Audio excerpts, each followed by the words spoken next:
Hello and welcome to the Freedom Anarchist News Review. So to start with, long live Palestine Action. They did nothing wrong. I have with me tonight Mike, and we will be obviously be talking about that as the big news of the day. And if we have any time left over, we will go through the other extensive list of terrible things which are happening in this week, including the voting through of a somewhat uh, diluted welfare bill, um, tech firms going full dystopian with promises of or suggestions of subcutaneous tagging, and wildfires across Europe as heat waves continue. So, starting with the big one, Palestine Action. Mike, your views on. Yeah, thanks. It's a bitter laugh, isn't it? Because I agree with everything you said already. So yeah, absolutely. Palestine Action did nothing wrong. Free Palestine. Palestine Action did nothing wrong. Non-violent direct action is not terrorism. And we'll go if you want to use a scholarly definition, we can, but I guarantee you that you'll find very few, if any, scholarly definitions of MVDA. The class MVDA is terrorism. So the UK House of Commons has just decided to do something that is totally misaligned with any interpretation of what non-violent direct action actually is. But also is kind of, I think we were talking about just before we came on air, is also something that I worry personally is a barometer vote for where we are with authoritarianism, because this opens the door to a lot of other things. This opens the door to a lot of other potential prescriptions. If we go back, as we have done in previous casts, to Noam Chomsky and the managing of debate and all the rest of it, manufacturing consent, this narrows those polls yet further. And I think, the where this ends is very difficult to foresee, I think. But I think in the immediate moment, I think you've seen essentially the lower house, the UK Parliament, the important house of the UK Parliament, take the decision that any kind of protest that will actually bother anybody at all and get any attention whatsoever is not to be tolerated. And the only thing you can do really is A to B marches that won't get any coverage in the media and therefore are completely harmless, and that's fine. You can have that. That's the kind of dissent we'll allow, but there'll be no other dissent allowed beyond that. And yeah, I mean, I'm not saying anything particularly originally or even particularly anarchist in perspective, but others have said it this morning. I think Marina Perkis has said this actually this morning on Jeremy Vine or somewhere. I've seen it on social media. But if you are more opposed to people taking non-violent direct action against arms manufacturers and against people involved in or people indirectly involved or directly involved in perpetrating a genocide. If you're interested in taking action against the people trying to prevent that genocide rather than the people committing that genocide, then I think they're truly lost on a moral level. So yeah, that's where we're at. Yeah, in terms of violence, like it was an astonishing thing watching. So, 'cause I actually took the time just for once to watch the parliamentary TV on the subject, and it was torn apart fairly efficiently by the likes of Jeremy Corbyn and essentially the usual suspects. You had speakers from the Greens as well, and what's her face from the Lib Dems showed up to kind of declare that it was a bad idea and then abstained, which is very typical of the Lib Dems, isn't it? Perfect example of their style of politics. Um, but it was such a reminder of the absolute uselessness of so-called parliamentary debate, because the room was three-quarters empty. There was a handful of Conservatives and Labour MPs there to kind of toe the line and say the things which was their presentation of why this group was beyond the pale and why it needed to be classified as terrorism. But even so, the things that they came up with were essentially um, one guy videoing himself with a toy gun, doing a whole resistance is fertile kind of job. Someone who'd gotten into a fight with a couple of cops whilst they were being arrested. The existence of sledgehammers in the equipment of Palestine Action, and sort of stuff which you're sort of listening to and going, okay, so any one of these could be a criminal endeavor, sure, right? Like, not gonna argue that point. Palestine Action have made it quite clear that they're prepared to break the law to put their point across. That's part of what they do. What it isn't is terrorism. Like terrorism, like if it was terrorism, then every Manchester United fan would be a terrorist because they support a club whose support base gets into fights with the cops all the time. Like every football club has those fans, right? People who put out little threatening stuff on YouTube or whatever, right? Chant calling for the death of other football fans. Like, actually, almost everything that Palestine Action is accused of doing is stuff which football fans do all the time. It's stuff which happens in like on a Friday night in Leeds, right? Like, none of this stuff is outlandishly dangerous or threatening or intended to be, right? Like, there's no threat to the general public being presented here. There's no threat to any members of the armed forces or to any politician. Like, terrorism, by definition, is about terror. You terrorize people to get your point across. And at no point is any of this uh, fulfilled by what Palestine Action are doing or have been doing. Um, and the clear ludicrousness of this is brought home very strongly in the so-called debate in Parliament, and it's just ignored. It just floats through with, it's clear from the start that not a single word is being paid attention to. It's barely being paid attention to by the people saying it because they know it's pointless. And you're just looking at this as an anarchist and going, what is any of this for? It's just pointless posturing and waffle by everyone involved. And I think just on that point, I know when we're not trying to make sectarian points here, we are an anarchist podcast, right? So we can talk about things from an anarchist perspective. I think people will want Yeah. us to.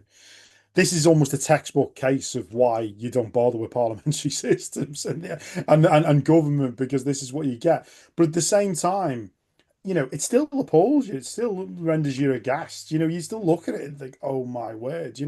And on my long journey to becoming an anarchist, on my long, long journey to that, because I was definitely not born an anarchist, as you know, I used to work in Parliament. I used to write some of the stuff that MPs used to say in Parliament and stuff like that. And one thing that became part of my education into being an anarchist in a way was like realizing that why do we write things? Well, we write things, and this is 20 years ago, you write things to get clipped into Newsnight. You Mm. write things, and there's been a complaint recently in one of the legislatures that people are saying things in the Northern Ireland Assembly. People are saying things just to go viral on social media, and there's been a motion, I believe, in the Northern Ireland Assembly to say, well, actually, we need to regulate this because people are literally just reading out sound bites. But to be honest, ever since we've had the advent of TV coverage, that's been a thing, but it just reinforces the fact of something that's eternal. About these things, these places, as you say, aren't places where real debates happen. People don't get won over. What actually happens is you have a stage managed process with people doing what they're expected to do, as you say, on all sides of that. Although obviously some of it we would agree with in terms of the usual suspects, opposing it and what they said and what I know they've said with sincerity, because they're certainly not going to benefit from it. But that's what it is, and I think the danger, trying to step back a little bit for a minute and try and look at it as I used to have to look at it as an analyst and as a kind of slightly more less partisan. Just looking at it from a political legitimacy point of view, I actually had a former Tory spad the other day, of all people, say that elite opinion, by which he meant Parliament and the media, is further away from the public on Palestine than it is on nearly any other issue. Now, I don't think, firstly, I'm not sure that's actually right, but nonetheless, I think it gets at something. I think he's got a point.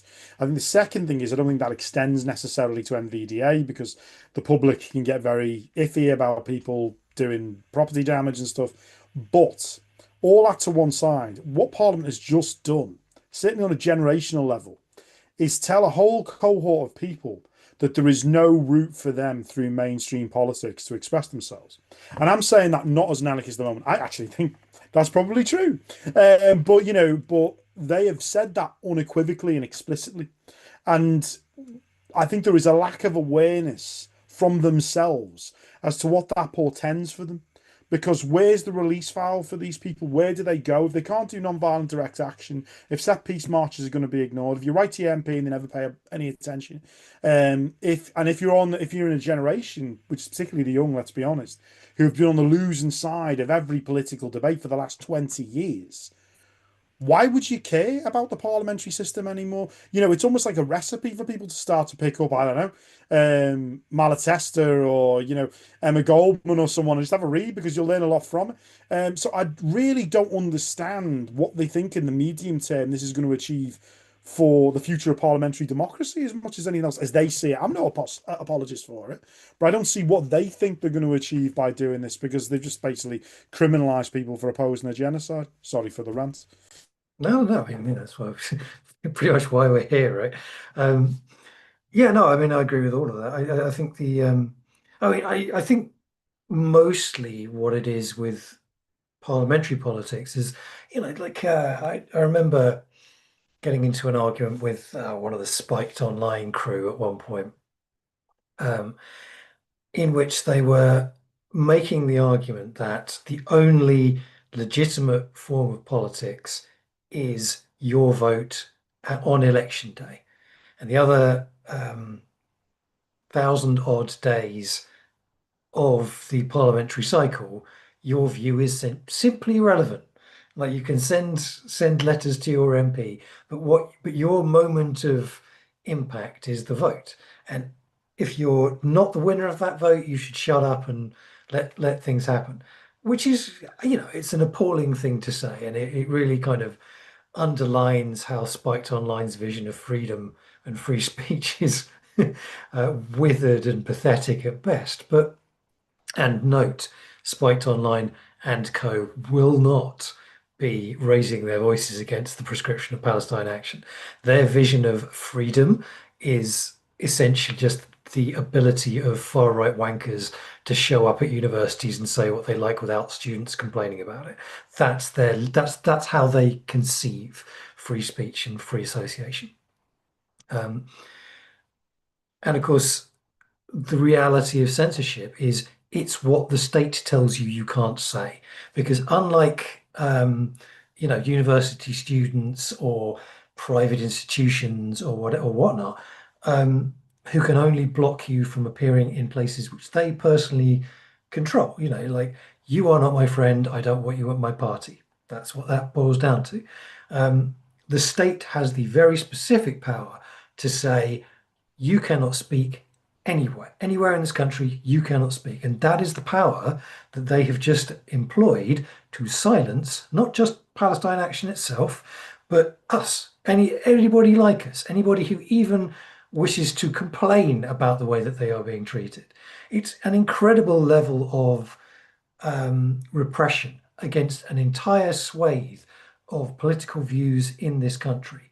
And the incredible thing is you know, the lack of coverage of it. Like everybody, as you say, is sort of talking about how parliamentarians are sort of speaking in the Commons with the hope that it'll get clicked and go all over the internet or whatnot. But it's not even like it's just being said in Parliament. And like one of the things that I was noting today whilst I was watching all of these speeches go on in Parliament was the fact that the Guardians, probably your best bet of the mainstream media papers or outlets to properly report an attack, probably the worst attack on free speech and the right to protest, certainly of this decade. I would think it's fair to say, probably of my lifetime. I would say, like I can't think of a like Greenpeace and many people have said the peace movement and animal rights groups and climate groups of all kinds have been employing very similar tactics for decades now and have not had this employed against them. It is a massive step up in terms of the ability of the state or the state saying we have the right to do this on a moment's notice. And yet, not only is this not a debate even in most of the mainstream press, No one's talking about this in terms of a free speech, in terms of a free speech and a right to protest model. Um, with the Guardian giving like, I think, two columns in the last couple of days over it, if that. Um, but today, not only were they not even including the debate on their live stream, on their live stream politics blog, but after the vote was cast, it was three-quarters of the way down the page. Like it was a story underneath P. Diddy gets off. It's like, so you think this is less important than some American celebrity getting off on, essentially him being a sexual abuser? And it's like, he's going down for something. It's not even as though like he's got off wholesale or he's going down wholesale, right? This is a kind of a muddied, but it's just a celebrity doing terrible shit, which happens all the time. Um, and they thought that that was less important than the destruction of a swathe of our ability to dissent in this country. And it's an astonishing.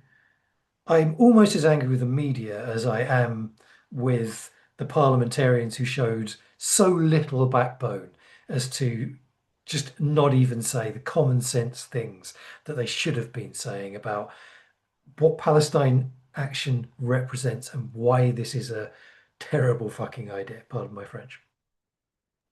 No, I was wondering whether we were going to be allowed to swear tonight because I was feeling some coming on myself. No, I agree with everything you said there, and I think we'll agree a lot tonight. I think a lot of points coming out of what you say there. I think the media's conduct, just in general, as we know in politics for quite a long period of time, and a lot of people who are media studies scholars or ex-hacks and so on, they dated to Thatcher and Wapping and so on and all the rest of it. There's more to it than that because obviously I'm a historian, and the British state's relationship with the media has been very intricate for a very long time. You go back to the First World War and stuff that happened around then. There's also stuff, but I do think you're right. There's been a spectacular dereliction of any kind of self-professed duty. I'm not saying the media really has this duty, because in a capitalist society, the media's job to some degree is to prop up the system. But many journalists have this self-image of themselves. My first job was as a journalist. Self-image of themselves as being these, Bernstein and Woodward figures who speak truth to power and all this. And in Yeah, reality, most of the time they're churning out clickbait crap, aren't they? That's what they do most of the time these days. And I do wonder, actually, apart from all the obvious pernicious dynamics in the media, the one that makes me think about the Guardian piece, because we had exactly the same thought, Jenny. I'm not trying to plagiarize it. We had exactly the same thought. I looked at the Guardian. I saw the same thing. I saw the Diddy story more prominently featured than this. And I'm wondering if it's just clickbait. It's just an issue of this will drive more hits. More people will be interested in Diddy globally. People aren't really that interested in this issue. We're not going to cover it properly. I do wonder if it's that. I do wonder if it's something worse than that. I don't know. But I think with respect to the actual coverage that we have actually had on this, if you think about the people who have been writing for the Guardian and so on, it's not been journalists. It's not been political correspondents. It's been Juliet Stevenson. It's been actors, it's been creatives doing op-eds and and stuff like that. They're the people that have been speaking out about it. Actually, if you look at creatives and people who've been fairly trenchant and resolute in their support for Palestine, a lot of actors have been very outspoken about Palestine. People know obviously about Liam Cunningham and the flotilla and the Madeleine, but like the cast of Andor, pretty much comprehensively, if anyone's on social media, Denise Goff, have been very, very outspoken on Palestine. Now, why is the media completely vacated that space and left it? And I think we know lots of different reasons why that's the case. But I agree, I'm as angry with them, if not more so, than I am with the politicians. But come back to your point, just to go full circle on that point about Parliament, and you watched the debate, because I didn't, to be honest. I mean, I'm on blood pressure medication, but and I am. But like, I didn't watch the debate. But hearing what you're saying, it makes me think, because I did look at the division list, or the draft division list that you can find on some of the blog sites. The Lib Dems have abstained as a whole, which should be the final nail in the coffin for any kind of chat they give us about where they are as defenders of civil liberties. Well, you brought secret courts in when you were in government, so don't think so, really. And now you've done this. As you say, one of the Lib Dem MPs in peak Lib Demery spoke against it and then didn't vote. But also, if you look at the list of the MPs, and assuming this is verified tomorrow when Hansard comes out and we get the official division list, some very senior Labour MPs didn't vote either. I think I'm right in saying Keir Starmer didn't vote. I think I'm right in saying Wes Streeting didn't vote. You know, a lot of senior Labour MPs just didn't bother. And this gets back to your point of it's almost as if they don't think it's that big a deal. They know it's going to go through, but it's not really that big a deal. And so we just, technocratically slide into total fascism in terms of what we're actually allowed to say about things. So yeah, in a way, the way in which that's just gradually happening without notice is as terrifying as anything else. I totally agree with what you said there. Yeah, I mean, and that's the thing, right? Is that like we can kind of sit here and the very, very obvious outcome of this is that it opens the door for a future Tory or Reform government to take not something even as controversial as Palestine. You know, this is we can take a example like climate change activism and say these people are employing the same tactics that Palestine Action were prescribed for. Therefore, the logic is there that allows us to do it. And maybe it would have been the case that they would try it on anyway. Reform. Reform certainly. I wouldn't put it past some of their nuttier members to suggest prescribing like an XR or a JSO or whatnot. But it becomes significantly easier to sell that to the public once you've crossed the Rubicon of saying disruption, even non-violent disruption, is tantamount to terrorism and therefore should be on the list of things that we can bring in as a um, prescribable offence. Um, and that's a terrifying thing. And it's watching people who, as you say, at least profess themselves to be uh, defenders of not even socialism, not even social democracy, just straightforward democracy. Like this is baseline stuff, right? um, and just fluffing it as though it doesn't even matter, not even relevant. Um, and yeah, like I the whole way through the process of it being brought up by Yvette Cooper and then it's sort of going towards the vote and all the rest of it, I had this strong sense of unreality because I was looking at it and going, surely this can't be the banality of how this happens. Like, surely, like I was expecting that if fascism would be brought into British society and British culture, if that was going to happen, that it would happen in a slightly more uh, not spectacular way, but like a bigger way, you know? Just like just it would be proper legislation that there'd be like a bit of an outcry about it from actual media and we'd have a big debate and it would go on for a little while and then it would go to the vote and probably Nigel Farage would be as Prime Minister or whoever Kemi Badenoch's successor is or whatever would bring it to the table. There'd be massive protests and all the rest of it and then we'd have a ban on protests brought in. But no, it's just sort of a wet fart that just kind of just flushes through. It's like, sorry to keep bringing Star Wars into it, but not sorry because that's who I am, right? But Yeah, those of us of a certain age will remember a terrible line because it yeah, was yeah. I know Lucas exactly dialogue. the one you You mean. know where I'm going at the end of Revenge of the Sith, where Amidala, character says, this is how democracy dies to the sound of applause. Well, it's almost like, well, actually, I mean, firstly, I don't really think this was democracy, but any kind of vestige of any kind of freedom of speech doesn't die to the sound of applause. It dies to the sound of nothing because nobody was really paying attention and nobody was that bothered. Like, hey, Amadana, at least you had a few people in the room. Do you know what I mean? It's like people were actually there. So no, I absolutely agree. I think there was there is an unreality to it. And coming back to your point about environmental protest and what it sends the precedent for and what might be done by a future government, also what might be done by this government. We've had briefing coming out of Downing Street in the last 24, 48 hours. They're looking at how to win over more authoritarian voters. And I'm thinking, well, if nothing you're doing right now is working, maybe don't bother. But nonetheless, they seem set to double down on that track. And look, it's a pretty trite way of looking at things, but a lot of people have looked at it and said, well, we could have a reform government in a couple of years. And actually, that's getting a lot more traction within quote unquote respectable political circles. We're not respected. But in terms of the respectable political analysis community, so that, kind of crossover between what are called policy wonks and academics, you are starting to get more of a conversation on what happens if there's a reform government. Partly that's because they want to drum up the prospect because it does well for the media and all the rest of it. But it doesn't matter if reform win in some respects, like as we've seen today. What matters is if the window keeps shifting or has shifted as it has now, because it's emphatically shifted now, to the point where a Labour government will do something like this, then maybe it'll be Labour that prescribe JSO. Maybe it'll be, and you've got, groups even beyond reform, like Rupert Lowe's obviously not in reform now. He's got this Restore Britain thing where he's pledged to quote unquote carpet bomb wokery.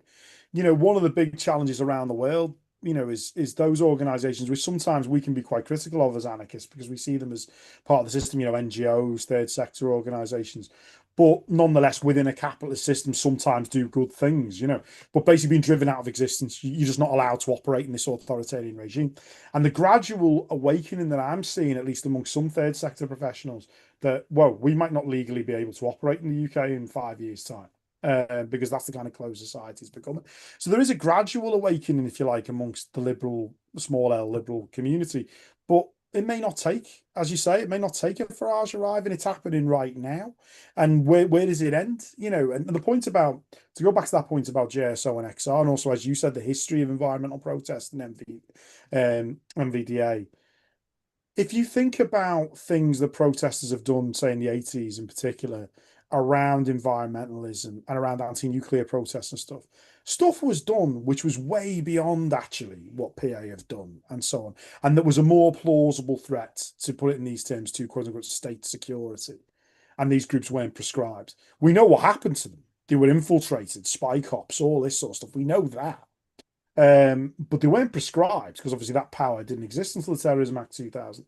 So what this sets the precedent for is unimaginable. And then getting on to just to finish on the spy cops point, obviously Kate Wilson's book Disclosure is out. I'm actually reading it at the moment, or listening to it on the audiobook. I think Freedom had an interview with Kate Wilson recently as well. Yeah. Spy cops is an enormous scandal.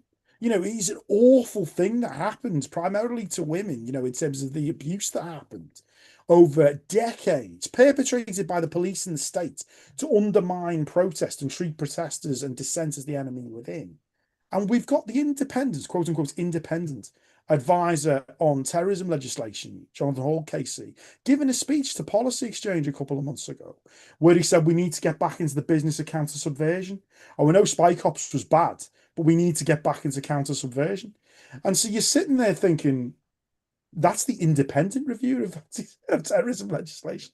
So, it seems to be a very, very scary path that we're on. So even as we're having discussions about spy cops, even as we're having conversations about Kate Wilson's book, people are trying to rehabilitate this stuff. Yeah, my headphones have run out of battery, so I've had to take them off for you. Uh, Yeah, I think you're on mute again.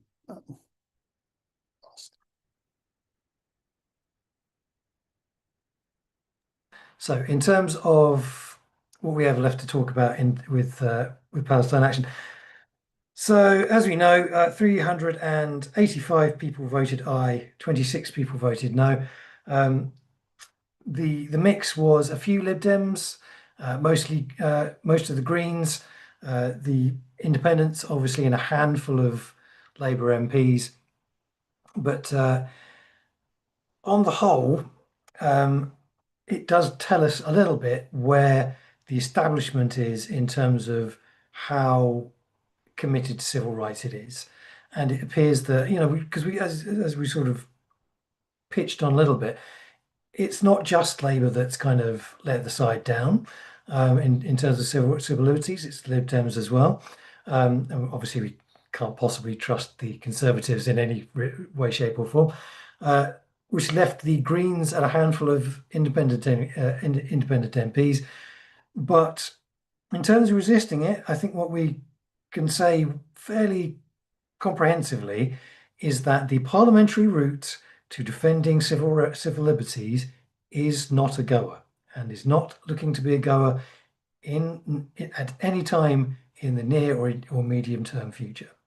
So that does leave us with a question of what is the process to fight for civil liberties to at least be held on to, if not rolled back into existence.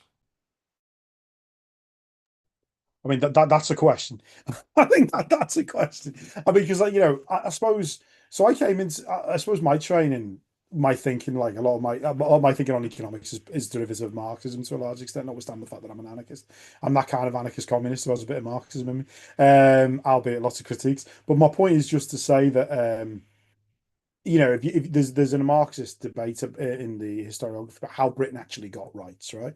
How did Britain actually get to a point where you had, different kinds of enfranchisement? Why did the vote come in at different times? Because obviously we didn't have a revolution in the conventional sense. We didn't have a moment when, oh yeah, great, everyone's enfranchised. No, what we had was staggered release valves, if you buy the Marxist account, when essentially the elite bought off different elements of the developing capitalist society. If we just take that face value for a moment and accept that for a sec, say the elite used to be quite good at buying off radical threats to itself. Well, it's clearly completely given up on that. I think that speaks to two things. I think one, it speaks to a bit of complacency, and the second thing it says is maybe we're not actually a radical threat. Obviously, ourselves, we're a minority creed, and we have been for a long time. But even beyond that, the broader left, is obviously very marginalised. That said, one of the things I'm thinking is like that comes out of that message is that the only time you get rights, isn't it, is when pressure is applied, significant pressure, and rights are granted basically because they're forced to be granted, essentially. And at the risk of sounding like a broken record, because we always say organize, organize, organize, that's what it's going to take. It's going to take, if we assume, and we're not trying to talk about, obviously, we want better than what we had before, but if we assume that there's going to be any kind of pushback, it's not, as you say, you absolutely spot on. The parliamentary route is closed. It has to be extra parliamentary. What does that look like? What does that mean? How viable is that? There's lots of different spaces where that can occur, and I'll be a syndicalist for a minute. Whether or not you can syndicalize existing unions, whether you can get them to do something, I don't know. I've tried that. It's very difficult. Whether you want to work within syndicalist organizations, what kind of spaces you want to work in. But yeah, we need to build. I mean, it's a cliche. We've all said it. We've all tried it. But really, really, right now, we really do need big extra parliamentary organizations that can apply pressure, because actually, that's what carries weight. If the economy grinds to a halt, they listen. What was the old IWW slogan? If you fold your arms, the general strike, that kind of thing. Now, we always say the general strike on the left, like it's some kind of, messianic moment or epiphany or whatever. But the reality is we have to build towards something where we have that level of economic and political power. We're nowhere near it. But I think we've now been told emphatically, well, this is where you're at. I'm not trying to be overly optimistic from that, but to make an anarchist point, it is really educative for a lot of people. And obviously, I don't take pleasure or gloat in that, because I wasn't an anarchist for a long time, and so I understand that could be a learning process for people. But I think a lot of people will learn a lot from what's happened. So hopefully that will help us organize more. But I don't know if you think about what ways they'd be most effective to do that now, because obviously clearly we've got a very repressive state that is after us in terms of anybody who dissents. So it's going to be difficult to do that. I mean, fora like this, where we're talking like this now, we haven't said anything bad in quotes, but the time may come when this isn't possible. So what is it that what organizations, what spaces do we need to build? And I mean, rather than rhetorically, what do we actually need to physically do on the ground? That's the challenge, isn't it? Yeah, no, it is. And my favorite one is actually less the IWW one, and actually the Bob Crow quote: "If we spit, we can. If we all spit together, we can drown the bastards." Um, um, but yeah, like I think that so we're caught between a really difficult. I mean, this is kind of the classic the classic analysis that has been the case for anarchists for most of the last 20 years. The broad left has fallen into this habit of loyal opposition, where it turns out initially a huge number of people, say like 1 million people on the streets to protest a thing, and then they're ignored. And then you have a declining number of, more and more protests, declining numbers at them until the whole thing fizzles out and nothing has been achieved. And the left gets a few salaries out of that, without naming too many names, the People's Assembly, and all that kind of stuff. Like, people get paid, they do speeches, um, they organize these marches, and then nothing happens, but that allows a kind of cobweb left to keep rolling, right? But it doesn't change anything. But what it does do is it draws energy and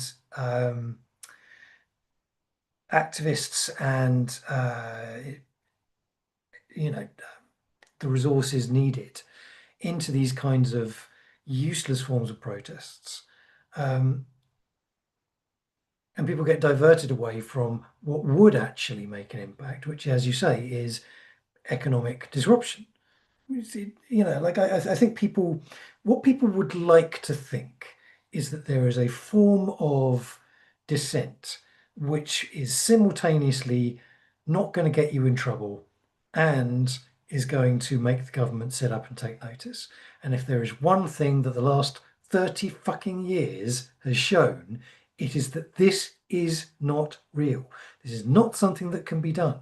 The government does not change its mind and did not in 2003 when 1 million people filled the streets on a something like 70% public mandate to say we do not want to go to war with another country, and were ignored by a Labour government.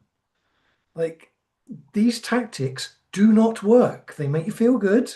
They make you feel empowered because you're surrounded by lots of other people, but they don't change anything. Whereas Palestine Action is being prescribed because a couple of dozen people breaking onto some privately held land, flinging some paint around and bashing some stuff with hammers, does more damage to the functional ability of a war machine to continue than every march that has taken place in the last 5 years. That's the reality. What that is why legislation is being brought in against Palestine Action and not against the TUC or People's Assembly or Stop the War or CND or any of that lot.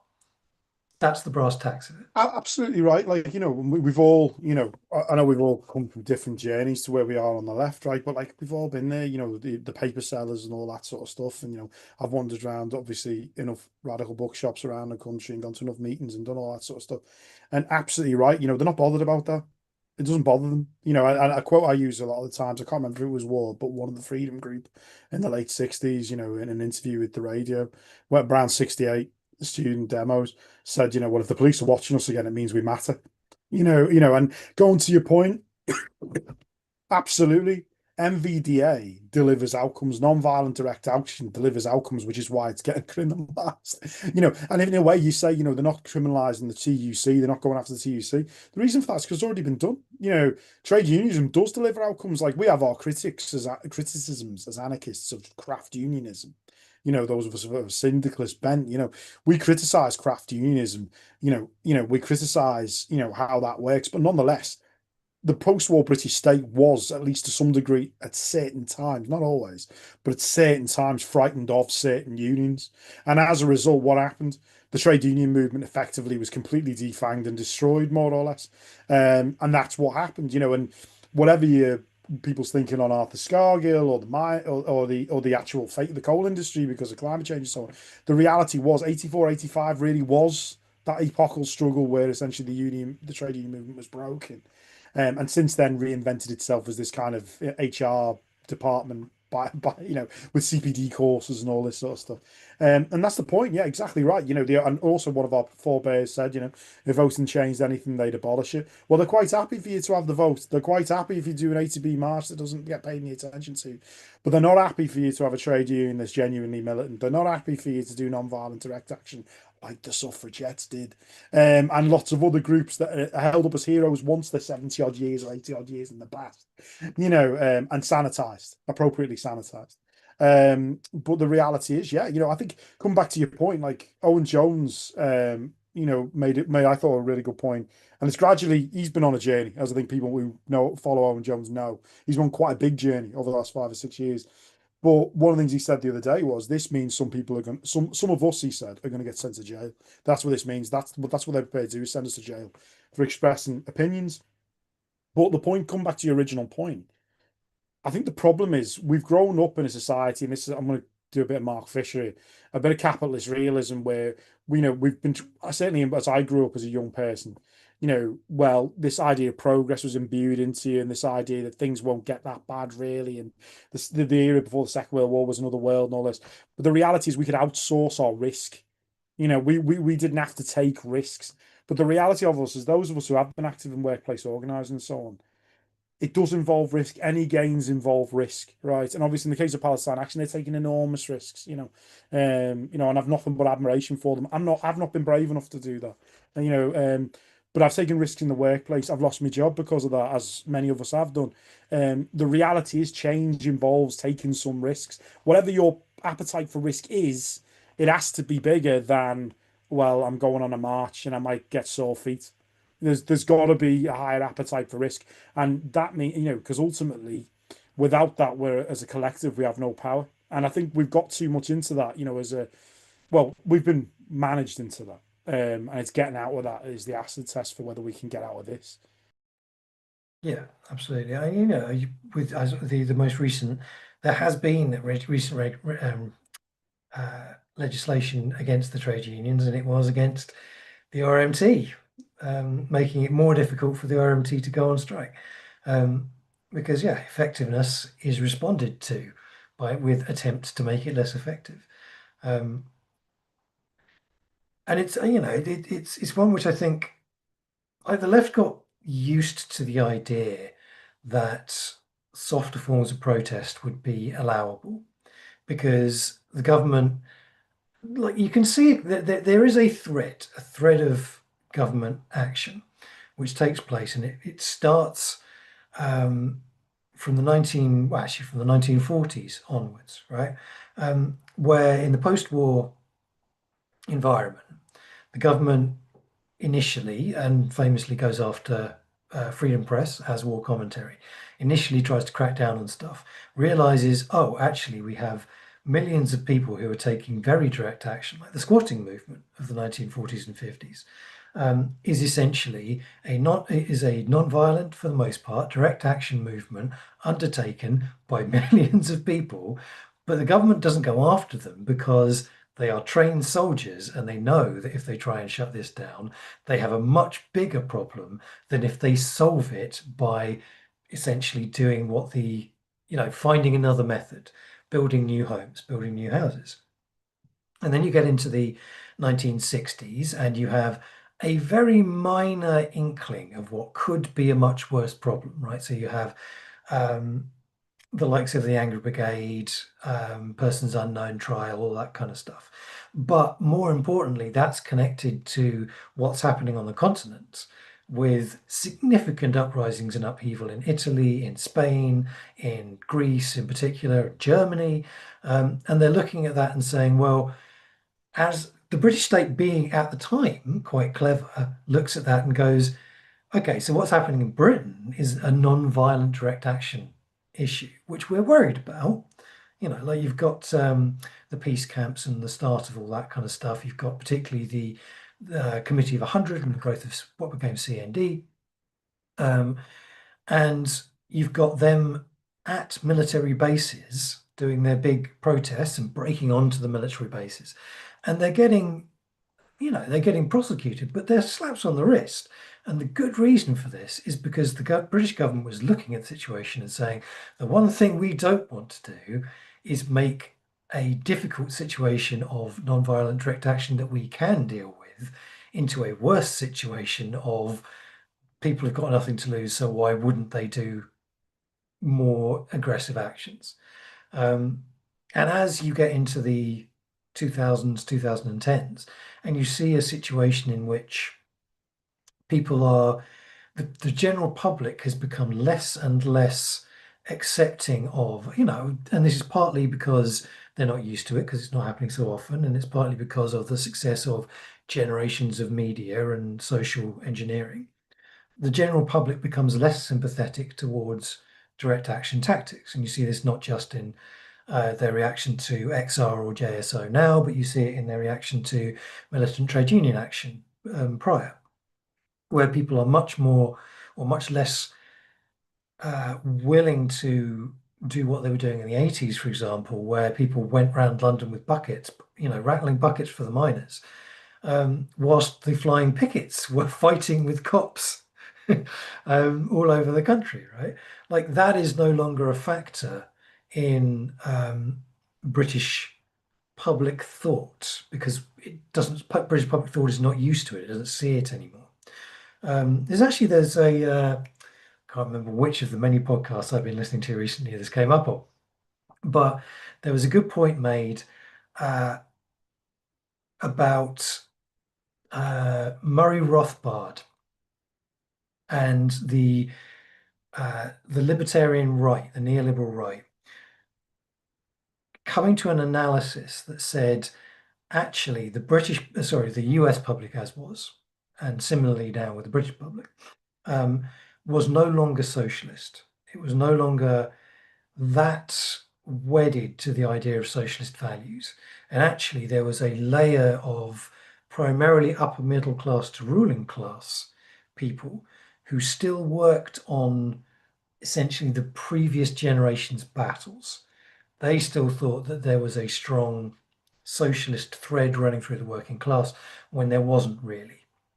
And the libertarian rights position was we can be much, much more aggressive. And what we actually need to break is the upper middle and ruling class conception of liberality and leftism and social democracy, and not the working class. We don't need to worry about the working class at all. And I don't think they're wrong in that analysis to a large degree. I don't think they're 100% right, but I think that they were correct that the working class had become less able to mobilize in defense of those sorts of values. In some ways, less willing, but in others, just less able. And that the main block on at least some stuff, and particularly social liberalism, was higher on the food chain, so to speak. And what we're seeing to a degree now is their success in breaking that connection. Like modern Labour is a success of their policy making. Yeah, I'd agree with that as well. And I think it's also one of the things I will go on a big rant about anarcho-capitalism and right libertarians not really being anarchists. But we'll do that. I'll say that for another day. But and you're absolutely right. I think how it's migrated through to different. So if you think about do a basic causal chain of where this stuff got into the modern Labour Party from. It's come from the IEA to some degree, adopting some of these ideas, going into the Conservative Party, obviously Thatcherite consensus, then going into Labour.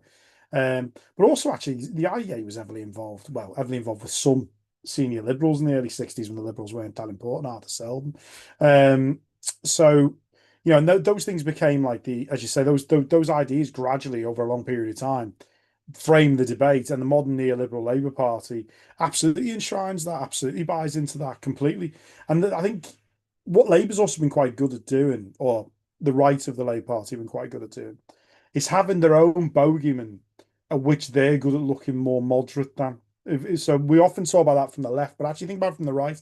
So, for example, Blue Labour now are portrayed as being this really right-wing, out there faction of the Labour Party that actually Starmer isn't aligned with, and they're out there really, but really they're the outriders of that. They're the outriders of that. They're where Labour will be in X number of months or years. And so to your point, like you absolutely agree. I think the reality is Labour is a free floating organisation that has internalised these ideas, but also there is a structural change in the working class at the same time. It's not in the way that the likes of Claire Ainsley, who wants to wrote a book called The New Working Class, which is basically confirmation bias about, well, the new working class don't really like foreigners and all this sort of stuff, which is all, it's all nonsense. It's all, it's essentially fabricating a working class that fits a certain set of purposes. And basically denying the right of a lot of people who are of diverse or of different origins to be in the working class, because it's definitely making the working class very ethnically segregated. But the working class has structurally changed. But I think also coming back to your point, I think the kind of sense of possibility of the working class has been utterly destroyed over many, many decades, partly because of the role of ideologues like Rothbard. Now they've been effective on the US and here. And think about it. Like I'm 45-year-old man. I was born after Thatcher took power. I have never seen a left-wing government in this country ever. You know, I've never seen a left-wing government in this country. And when I say that, I mean, by the Freedom Group did not like Attlee. It did not like Harold Wilson. It did not like James Callaghan. Vero Richards wrote a book or had an edited book in the 50s, The Impossibilities of Social Democracy. So the Freedom Group does not like social democracy per se. But if we accept that as nominally left by British standards, I've never lived through one. And if I think about the Labour prime ministers who aspire to be our tribunes of the left, such as it is, in my time, it's been Tony Blair, it's been Gordon Brown, it's been Keir Starmer, and the reality is that that Labour Party is in no way a meaningful left-wing party, but also that reflects, come back to your point, the fact that the working class just don't believe there is any possibility that and again I keep coming back to the generational point as well. What really does interest me and also worry me, but interest me is the extent to which the younger generation, I don't mean 45-year-olds who are burned out like me, I mean 25-year-olds who've come of age after 2008, how they feel and who appeals to them, because they had their brief moment with Corbynism, but what for them now? What is there for them now? And so I do think I do think our tradition, along with other traditions, I'm a pluralistic person, has answers to that. But it's yeah, it's I heard like you, I listen to a lot of podcasts. I did hear Naomi Klein, the podcast recently, say the left in America isn't ready for what it's up against. Well, we're not ready here either. But the reality is, it's kind of now. It doesn't matter whether we're ready or not. It's now. So our ideas have to get out there and be mobilized. Or yeah, but no, I agree that that's been a long term process from them, and we haven't answered it properly.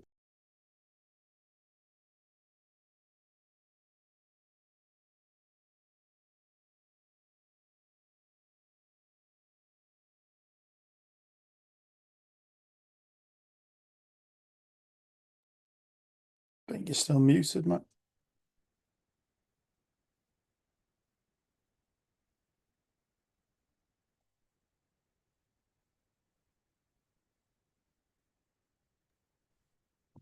Yeah, sorry. So that's taken us to most of the way through the hour. So we should probably talk a little bit about the welfare bill and the other bits and bobs just before we sign off, I guess. So the welfare bill is one that you know a bit more about than I do, so I shall um, hand over to you for that Yeah, one. just very quick top and tail. Obviously, like I'm active in the disability activism space. So welfare bill been shredded largely, huge number of concessions in the House to get it passed. It got passed. It got passed fairly comfortably, but nonetheless, probably the biggest iconic item, although not necessarily always the biggest item, the PIP issue. So for those who aren't aware, PIP, personal independence payment, is a benefit paid in the UK to those who require extra support in order to be personally independent. That's the idea. So it may be that you need help to wash, it may be that you need help to take your medication, it may be you need mobility help, whatever. The additional costs of being disabled, personal independence payment is meant to help with that. Well, there was a massive government drive to reduce that, largely because the government was worried about public spending. And part of the way they were going to do that was essentially by toughening up on the assessments. That's now gone out of the bill, so that's not going to happen. So a lot of the disability rights organisations are quite happy about that. But nonetheless, there are still going to be cuts to universal credit, the health element in universal credit, and there's still a focus on trying to target young people and the issues that young people are reporting a lot of, particularly around mental health and so on. So I wouldn't go so far as say it's a battle won at all. I think it's another battle. It's another issue where attitudes towards disabled people have been hardened by what has happened, but the government didn't have the political capital to execute it at this point. But nonetheless, bad things are still going to happen to disabled people because of this bill. It's just that the PIP cuts are no longer going through, which we're happy about. But the direction of travel is pretty clear, and I can't imagine it's going to improve anytime soon. Yeah, the on the list of things that we're going to need to be um, protesting and taking action about. I mean, it's been quite. I think one of the things which has been quite heartening in the last few years is that so DPAC is the disabled people against cuts has been kind of the ongoing direct action group, essentially, in terms of people, showing up and making themselves heard and all the rest of it. Um, and generally speaking, I think the very impressively, given that obviously disability tends to dramatically curtail people's ability and energy to do the kind of campaigning that's needed, is that people still have been getting out um, and fighting for stuff. And I mean, obviously, from an able-bodied person's perspective, the key there is that they very definitely need uh, as much help as they can get um, in those terms. And you know, I think the fact that disability is so widespread and contrary to the idea that the government has, that most of the people on on disability payments are in some way not needing those payments. The reality is that these people are, friends and family to a far wider grouping of people, millions and millions of people. And, we can see, I've got friends who I see struggle every day, um, just to get out of the house or get out of bed or whatever, right? And like, I think it's going to be quite difficult for the government to sideline and minoritize disabled people in the way that they do to, for example, migrants, because there are so many of them and so many people know them and love them, um, that it's not just a kind of, small sectionable part of the public that you can go after in that way. It's actually, I would say, disabled people are probably harder to go after in that sense than people who are just out of work, because people who are out of work tend to be very much um, more likely to be impoverished, more likely to be without connections, more likely to be corralled into particular geographical locations, even, and therefore they're easier to kind of shove aside and make sure that nobody can hear them. Whereas I think that's not true of disabled people. I think the one thing that concerns me about it is the government are quite wise to that in one sense. It hasn't worked for them this time, so we take great relief from that. But they've been quite wise to that in the sense that the language around the pathways to work paper was all around like we want to help disabled people. They don't want to be out of work. We want to give them back their dignity. And if you didn't know anything about, because the thing is, people do know disabled people and they are friends with them, but they don't always understand the dynamics because sometimes it's quite obviously it's very personal, individual, and it can be very specific, but sometimes think, yeah, let's help them into work. Yeah, of course they want a job. Let's, and etc. and all that. And that rhetoric can be quite appealing, but the malfeasance or the perniciousness of what they're doing comes through when, for example, right the way through the argument, they were trying to say that PIP was an out of work benefit. PIP is not an out of work benefit. PIP is a benefit that's paid to disabled people whether they're out of work or in work. And in fact, in many cases, it's what keeps them in work. And what was even more mendacious about that was PIP is a gateway benefit to other benefits. So, for example, like basic stuff. Say, for example, you want a disabled person's rail card. You need public transport. You might need to show a PIP letter to get that. If you haven't got PIP, you're immediately in trouble. Obviously, having a PIP letter makes it easier to get a blue badge and all these other things that, So PIP is a barometer for that and the gateway to that. And government work really hard at. So I think that we've got to watch and got to contest consistently. I totally agree with what you're saying in terms of disabled people have a purchase with people from emotional connection. And they're not otherable in quite the same way as other groups. But at the same time, the complexity of disability is such a difficult thing for a lot of people to grasp. And I think we've got to keep making the argument as, disabled people and allies and activists that, it's not an in work or out of work issue. It's a society issue, and it's an issue around the social model of disability, as we call it. We're disabled by society, not by our impairments. And I think, if you go back to the coalition years, a lot of disabled people didn't make it through that period. Obviously, a lot didn't make it through the pandemic. So, yeah, it's good news, but it's still going to be an uphill fight, I think, for a while.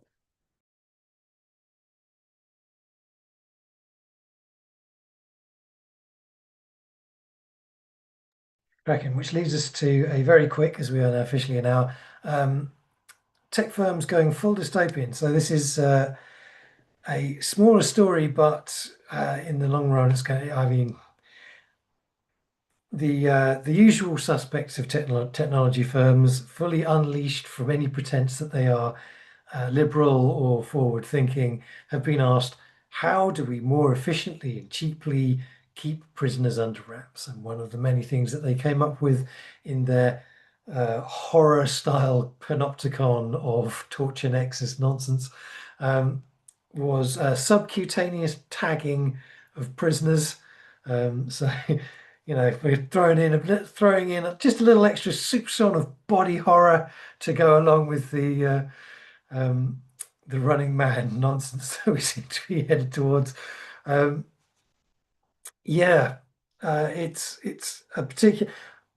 It's the prison reform that is being mooted under Labour seems to be particularly horrifying in both scope and intent, in the sense that Labour clearly has a hankering to jail more people because it keeps on coming up with ideas on how to jail more people, such as prescribing a well-liked organisation with hundreds of thousands of supporters and saying if you say anything nice about this organisation, we'll jail you for up to 14 years.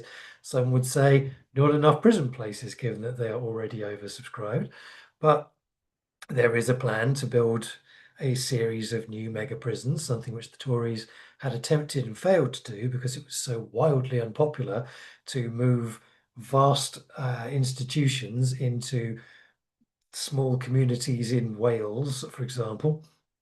Um, and to, in addition, sort of start with the facial recognition systems and the databasing and these tags that will, essentially bring about some of the worst dystopian movie tropes that we've seen going.